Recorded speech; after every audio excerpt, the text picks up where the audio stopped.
My sister borrowed my identity to take my IVF slot. She thought I'd forgive like always.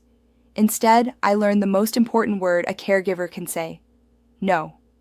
I'm Alina, 34, project manager, married to Jonah. We've been trying to conceive for 2 years. We've done tests, supplements, needles, the alphabet soup of acronyms you learn at 2 a.m. on forums. AMH, FSH, ICSE. Finally, a spot opened at a clinic with a success rate worth the cost and the bruises. Enter my little sister, Tessa. Beautiful chaos in lipstick form. She's the kind of person who borrows your jacket and returns it as vintage. Our mom calls it free-spirited. I call it boundary challenged. 2 weeks before my first IVF retrieval, the clinic called to confirm my rescheduled appointment. Rescheduled by me? The nurse said, "Your number called yesterday." She read it back. It wasn't mine. It was Tessa's. I felt the air thin. "I didn't reschedule," I said, and no one had permission to access my chart. The nurse went quiet, professional. "I'll flag this. Please check your portal." I logged in. Locked out. Incorrect password. A recovery email had been sent to an address that wasn't mine, a familiar one. Tessa's throwaway account she uses when she wants discount codes. I called her. She answered giddy. "Don't freak out. I only borrowed your slot. I'll give it back after my consult. You know how long these waits are." "Tess," I said carefully, "this isn't a manicure appointment. This is medicine on a timeline. It's insurance authorizations and cycle days and—" She cut in. "You already have Jonah. You can try next month. I just needed to get in the door." I went from sister to auditor. I pulled my phone log, screenshotted her number on the clinic's incoming call. I checked my email filters. I found a forwarding rule I hadn't created, pointing notifications to her address. Jonah's jaw hardened. "We're fixing this today," Mom called as we sat in the parking lot. "Alina, honey, Tessa's devastated. She just needed help.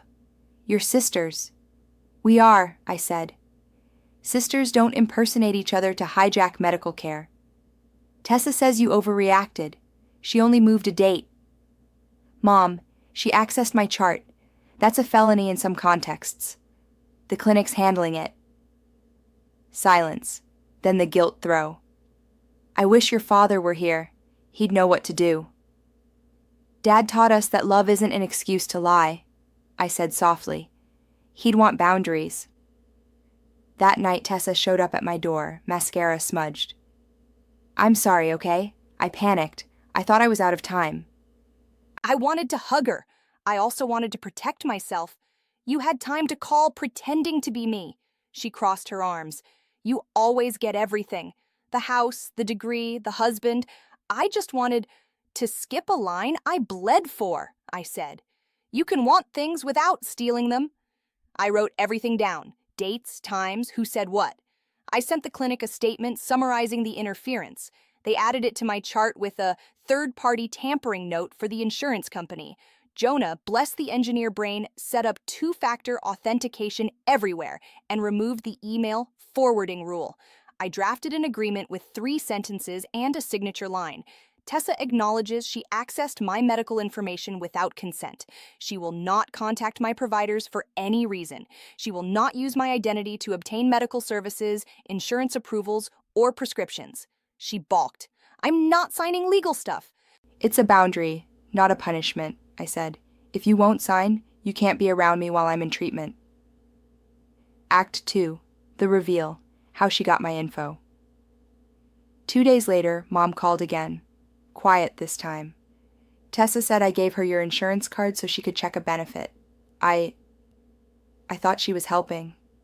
My stomach dropped. "You gave her my card?" "I didn't know she'd—" "Alina, I'm so sorry." "Mom, this could have cost us coverage for months. Please don't give my information to anyone again. Even Tessa." I wasn't cruel. I was specific. I texted a photo of my new insurance card, last 4 digits only, so she could update her own files and not share them. I also asked our clinic to issue me a new patient ID. They did. We drove to the clinic. I expected defensiveness. Instead, I got competence. The front desk brought out the practice manager and the compliance officer. They had already started a fraud protocol. IP addresses, timestamps, call recordings. They'd temporarily frozen my chart to protect my data. The compliance officer, Dr. Shah, said, "I'm sorry this happened. Your records show an unauthorized password reset, a call from a different number claiming to be you, and a request to move your retrieval. We've reversed the changes and restored your timeline. We'll document the interference for your insurer in case this causes delays." I exhaled for the first time in hours. What happens to the person who did this? Dr. Shah was calm. "They won't be seen here." A week later, Dr. Shah called. "We completed our review. We've permanently declined to establish care with your sister. We've added a notation to your chart. All communication goes through you and your husband only. Security question on all calls." She paused. "I know this is family, but I want you to hear this from a doctor. What happened is not a sister argument. It's a breach." I thanked her until my voice shook. Some validation lands like medicine. Cycle day 10, I injected hormones with hands that didn't feel like mine. Jonah read me the steps like a recipe. Warm alcohol swab, 45-degree angle, breathe. He put his forehead to mine and said, "Baby, I've got you." On retrieval day, Tessa texted a paragraph apology. She said she understood now that fear had made her reckless. She asked to bring soup. I stared at the bubbles on my IV line and typed, "Not now. I need space. I love you. I need you to respect me enough to leave me alone." The anesthesiologist asked if I had questions. I had one. "Will it hurt?" She smiled with her eyes. "Not the way you think. We got 5 mature eggs, 2 fertilized. 1 made it to day 5. Numbers, numbers, numbers, and hope. Stubborn as dandelions and sidewalks." 3 weeks later, I met Tessa at a public park. No makeup, no dramatics. She handed me a signed version of my agreement. "I asked a friend to explain it," she said. "It's fair." She blew out a breath. "I didn't realize how much I expected you to be my safety net." "I like being your sister," I said. "I'm done being your net." She nodded, tearful. "I'm going to a different clinic, on their wait list. The real way." "Good," I said. "Call me when you get your consult date. I'll celebrate with you, not instead of you." I walked away lighter. Not because everything was fixed, because something finally was.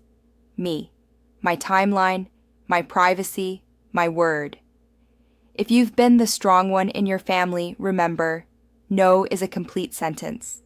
Like and subscribe for more stories about boundaries that protect the futures we're building.